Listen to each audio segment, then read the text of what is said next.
Well, my boys are adopted. Their mother had abandoned them when they were quite young.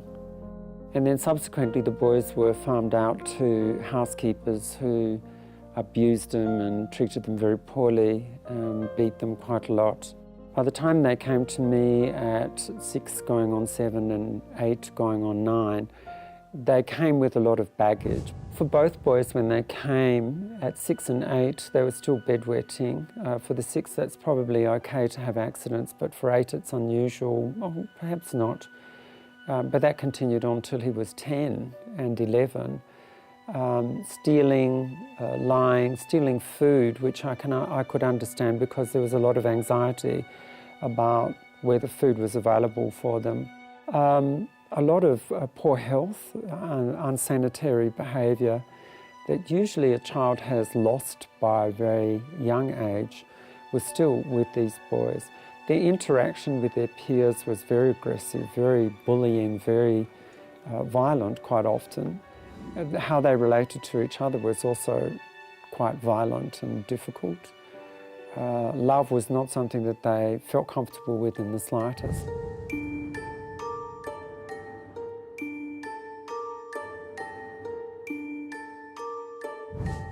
And so you get caught up in this game of going to see doctors and more doctors and more doctors. The money's pouring out of your bank accounts to these people, and you're putting your kids on medications that just really make you feel uncomfortable. We'd had ADHD, ADD, CD, epilepsy, etc., etc., etc. You name the disorder, the kids had been classified with that.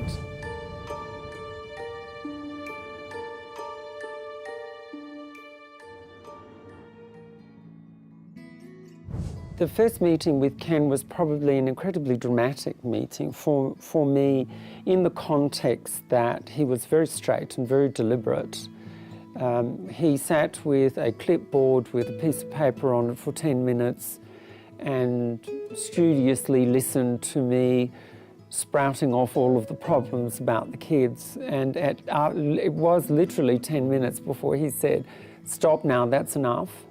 I can tell you the rest of the story." And he basically told me, almost in a clairvoyant way, exactly all the steps that I had taken. I said, "How do you know this?" He says, "That's what they all do." And I bet it didn't solve a thing. I said, "It hasn't solved a thing." I said to him, "So, okay, what do we do at this point?" He said, "I'll tell you what you're going to do." And this was in particular with the older boy. He said, "The older boy's not cooperating, and that's the problem. He's so caught up in his own hurt that he's no longer listening, he's no longer cooperating. And unless you have his cooperation, you're never going to get anywhere with him."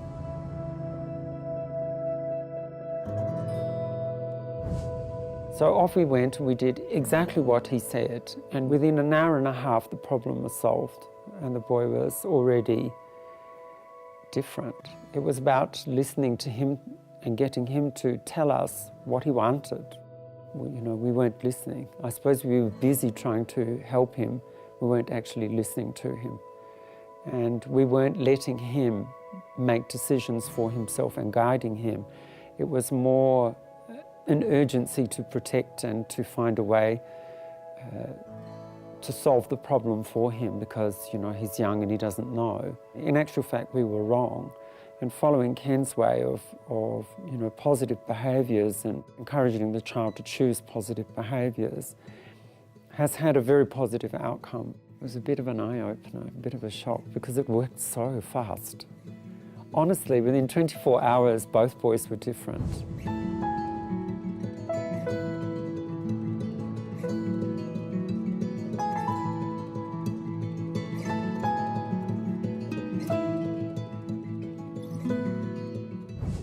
It actually changes the dynamic from drama into fun.